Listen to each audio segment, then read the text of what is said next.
In this repair video, I'm going to replace the door latch from a plastic one to a stainless steel one. I've been having some persistent issues with this door opener. And this thing's just made out of plastic. And it's busted off twice.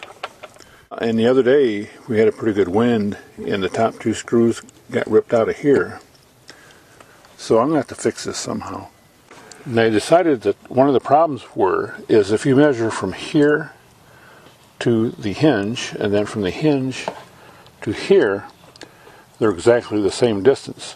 While you might think that's the right way to do it, it's not, because when you open the door and the door is at an angle, the problem is this makes a right triangle, so this actually mismatches. So this should have actually been in a little bit. That prevents me from putting in a metal one using the same holes, because these holes should have been over a little bit.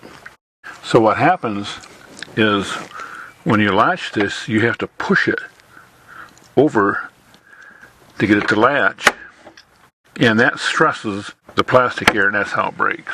Now one idea is to get some starboard, which this is 3/4 inch starboard, and I cut a little bit of an angle on them. And these are baggage latch magnets, and I bought the strongest ones that I could, and I also found I really needed to use 2 of them. And I can mount them here and here, and that would work.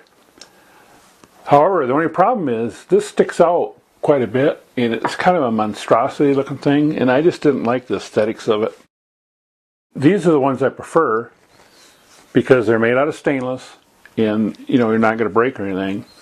And they do make one that's at an angle, and I do like this because it does also have a spring loaded catch, so it stays put.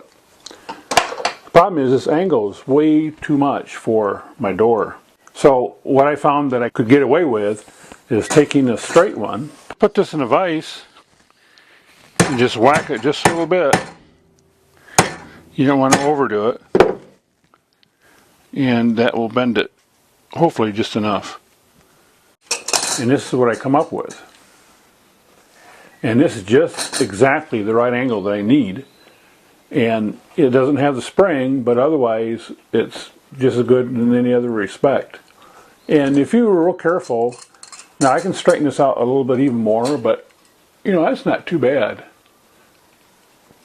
You really don't see any problems with it. It does have a little bow in here. Maybe I can just set it down and just trim it up a little bit, and I'll try that.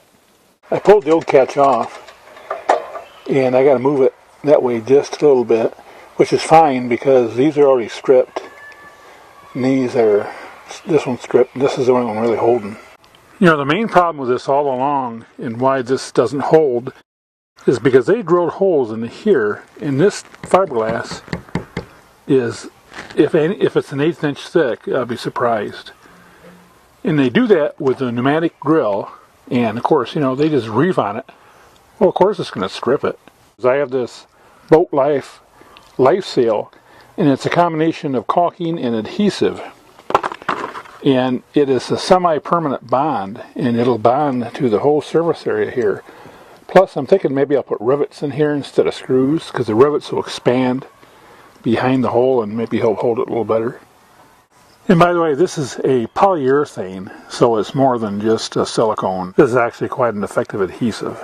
And being metal, I should never have to take these off anyway. And riveting did a pretty good job. I mean, it is nice and secure now.